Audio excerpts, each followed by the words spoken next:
As the United States enters the recession, the question on many people's mind is Canada next?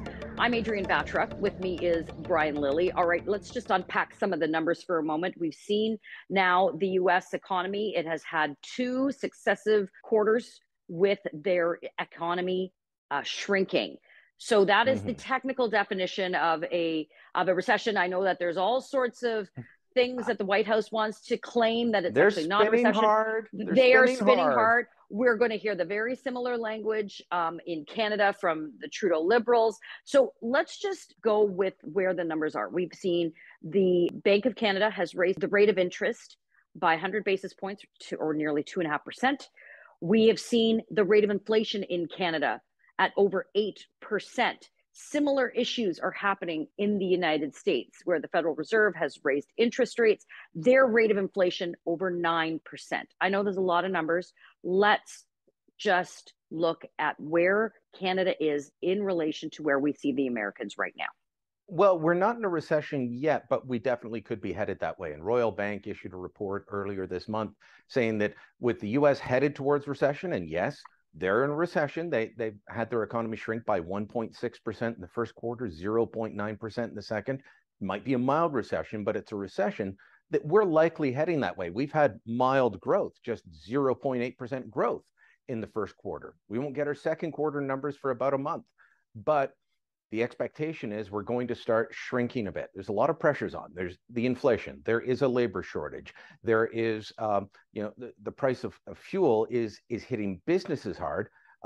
Canadian Federation of Independent Business saying most business owners, small business owners, aren't feeling confident about where things are going. It's been headed that way for the last 4 months. So while some things look booming with consumer spending coming back after the pandemic, there are a lot of issues. So yes, we're expected to head towards a mild recession as well. Now, I think that the Trudeau government, despite campaigning for the need for all kinds of stuff to happen in 2015 during a similar mild recession, will this time say, well, it's not a recession because it's not Stephen Harper in charge. They'll be like Biden and try and redefine. But what we have to worry about more is if they start doing what they normally do with economic downturns, and that's spending. Because, Adrienne, the last thing we need now is government stimulus spending.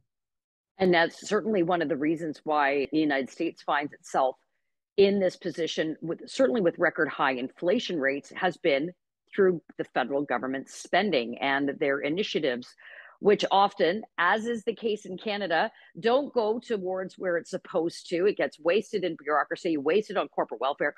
But there is a challenge that Canadians face day after day after day when they go out their door, now that we can, that the pandemic is pretty much done, we're all vaccinated.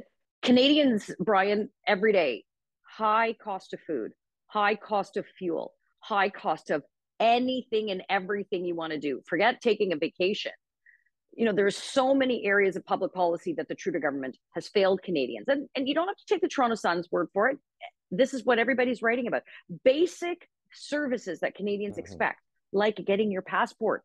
The Trudeau Liberals have failed at that.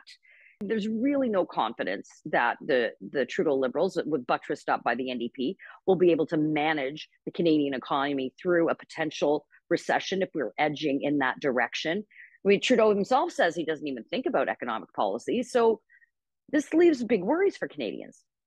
Well, absolutely it does. And, as for whether the PM has a plan to deal with inflation, we ran a story last week. Maru Public Opinion surveyed Canadians. Majority of them don't think he has a plan, not a good plan or a bad plan. They don't think he has a plan. And so they're worried about what's going to happen with inflation. So you've got the Bank of Canada raising interest rates to try and cool the economy, try and stop inflation from going even higher.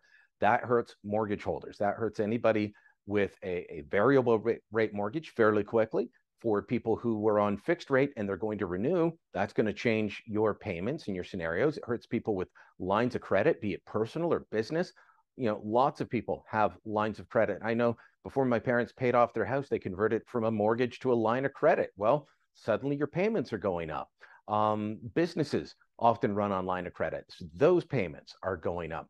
These things are going to hurt. So the Bank of Canada is doing what it can to try and hurt inflation, but that could lead to a recession. They've talked about the need to find a soft landing, but the Trudeau government's every instinct over the past bunch of years has been government stimulus spending. Well, you can't have the Bank of Canada trying to raise interest rates and the government coming in with stimulus spending. And yet that's what we could end up seeing. So we've got to be very worried about this. As you said, this is not a PM that's very literate when it comes to economics. He doesn't think about monetary policy. He thinks of economics. And, we heard this in a statement he made in Quebec City just the other day, that economics to him is about more government spending on childcare and social programs. And those absolutely have a role.